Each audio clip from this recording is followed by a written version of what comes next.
Movie review of the Premante Telugu movie acted by Priyadarshi Anandi. ఈ movie చూసిన తర్వాత మూవీ ఎలా ఉంది, నా పాయింట్ ఆఫ్ వ్యూలో నాకు ఎలా అనిపించింది ప్రతి ఒక్కటి కూడా నేను ఇన్ డెప్త్ రివ్యూలో చెప్తాను. చాలా మంది ఛానల్ని సబ్స్క్రైబ్ చేసుకోకుండానే చూస్తున్నారు. ప్లీజ్ ఛానల్ని సబ్స్క్రైబ్ చేసుకొని సపోర్ట్ చేయండి. ఫస్ట్ ఆఫ్ ఆల్ ఈ మూవీ యొక్క స్టోరీ సింపుల్ గా చెప్పాలంటే, మధుసూదన్ రావు ఒక దొంగ, పాతకాలం దొంగలాగా బుర్ర మిసము, నడుమున బెల్ట్, ఒంటికి నూనె అలాంటి పాతకాలం పద్ధతులు కాకుండా జంజీ స్టైల్లో సుజాత సెక్యూరిటీ సర్వీసెస్ అంటూ ఒక కంపెనీ రన్ చేస్తూ ఉంటాడు. ఒక ఐటీ ఉద్యోగి లాగా ఎంతో క్లాస్ గా ఉంటాడు. తన ఫ్రెండ్సే సుజాత సెక్యూరిటీ సర్వీసులో ఉద్యోగులు, అంటే తోడు దొంగలు అని అర్థము.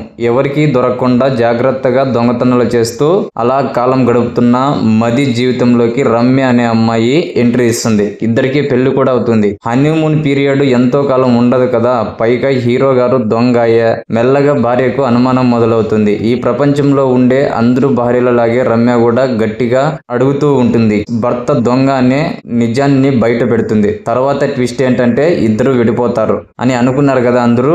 నో, ఇలా జరిగితే ఇది రొటీన్ స్టోరీ అవుతుంది. ఇక్కడ వచ్చిన ట్విస్ట్ ఏంటి, వీరి జీవితాల్లోకి బంజారా హిల్స్ పోలీస్ స్టేషన్ లో హెడ్ కానిస్టేబుల్ గా పనిచేస్తూ ఏదో సాధించాలని తపన పడుతున్న ఆశా మేరీ అంటే సుమ కనకాల ఎందుకు తొంగి చూసింది, చూస్తే ఏం కనిపించింది, తర్వాత ఎలాంటి మలుపులు తీసుకునింది అన్నదే మిగిలిన స్టోరీ. కామెడీ ఎంటర్టైనర్ కు కావాల్సినంత సరికైతే ఈ స్టోరీలో ఉంది. ప్రియదర్శి క్యారెక్టర్ పర్మనెంట్ గా దొంగగా ఉండిపోవాలని అనుకోడు, కానీ కొన్ని కుటుంబ సమస్యల వల్ల దొంగతనాలు కంటిన్యూ చేయాల్సి అయితే వస్తుంది. తీరా దొంగతనాలు ఆపేద్దాం అనుకున్న సమయంలోనే ఆపలేని పరిస్థితులు ఎదురవుతాయి. మరోవైపు హీరోయిన్ క్యారెక్టర్ థ్రిల్ అంటూ చేసిన హంగామా కిక్ సినిమాలోని రవితేజ క్యారెక్టర్ ను గుర్తుకు తెస్తుంది. కానీ ఈ సినిమాలో హీరోయిన్ కు సూట్ అయింది. చాలా చోట్ల కామెడీ వర్కౌట్ అయింది, డైలాగ్స్ బాగున్నాయి, అండ్ నేను కూడా చాలా చోట్ల అయితే నవ్వుకున్నా బాగా.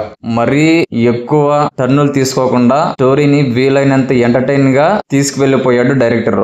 మధ్యలో గెస్ట్ అపియరెన్స్ లో వచ్చిన జర్నలిస్ట్ మూర్తి, సోషల్ మీడియా సెన్సేషనల్ జంట దువ్వాడ అండ్ దివిల ఉన్న సీన్లు అనవసరంగా వచ్చాయి అనిపించకుండా కామెడీ పండించడంలో సక్సెస్ అయ్యారు. ఫస్ట్ హాఫ్ కొంత క్రిస్పీగా ఉన్నట్లు అనిపించింది, సెకండ్ హాఫ్ లో మాత్రము కొంత ఎమోషనల్ కనెక్ట్ మిస్ అయిందని నాకైతే అనిపించింది. దీంతో అక్కడక్కడ ల్యాగ్ అయిన ఫీలింగ్ అయితే వచ్చింది. ఓవరాల్ గా చూసుకుంటే మాత్రము సినిమాలో ఎంటర్టైన్మెంట్ మాత్రము కంటిన్యూ అవుతానే ఉంటుంది. ఇక మ్యూజిక్ విషయానికి వస్తే, Leon James music cinema theme కు తగ్గట్టుగా బాగుంది, కానీ బ్యాక్గ్రౌండ్ స్కోర్ లౌడ్నెస్ అయితే ఎక్కువైంది. పాటలు కూడా సినిమాకు తగ్గట్టుగా ఉన్నాయి. ఇక సినిమాటోగ్రఫీ డీసెంట్ గానే ఉంది, ఎడిటింగ్ కూడా బాగా నీట్ గా ఉంది, ప్రొడక్షన్ వాల్యూస్ కూడా మూవీకి తగ్గట్టుగానే ఉన్నాయి. ప్రియదర్శి ఆనందిల కెమిస్ట్రీ చాలా బాగుంది. ముఖ్యంగా రమ్య క్యారెక్టర్ లో ఆనంది పర్ఫార్మెన్స్ అయితే చించేసింది.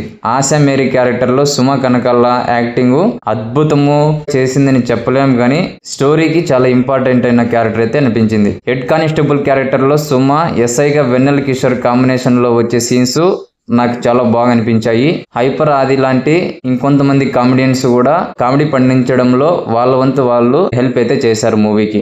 ఈ మూవీకి మెయిన్ మైనస్ లో చెప్పాలంటే, లౌడ్ గా ఉన్న ఈ మ్యూజిక్ ఏదైతే ఉందో బ్యాక్గ్రౌండ్ స్కోర్ అది చాలా లౌడ్ గా అనిపిస్తుంది, అండ్ సెకండ్ హాఫ్ కొద్దిగా డౌన్ అయినట్లు అనిపించింది. అసలు మూవీకే మెయిన్ హైలైట్స్ అంటే ఆనంద్ యొక్క యాక్టింగ్ అండ్ ఎంటర్టైన్మెంట్.